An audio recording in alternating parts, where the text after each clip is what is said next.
The game you play on the bus or metro just to pass the time. That same game was once used to understand a minister's strategy and his strengths.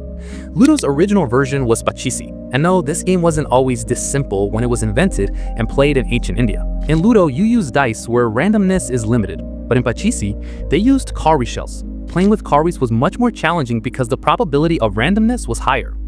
In Pachisi, the movement of tokens was sometimes zigzag. There were safe houses. In Ludo, you just go in circles and remain safe only on predefined stars. Pachisi was played against one another, which meant more strategy, more risk, and much more involvement.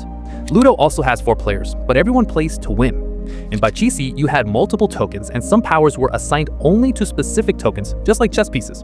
And you decided which token should move, which one should stay in the safe house, whom to block, whom to chase.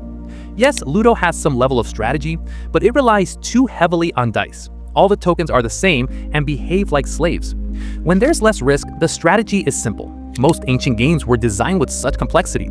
They carried a certain royal elegance. But over time, whether for commercialization or maybe because people couldn't understand the brilliance of their original versions, they were simplified so much that now even children can play with them. Let me explain quickly how the British did it. Ludo is a modern, simplified version of India's ancient game Pachisi.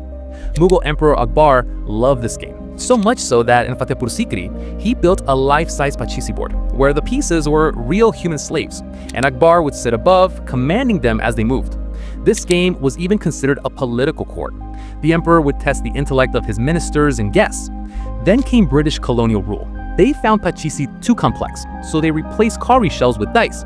They simplified the rules even further.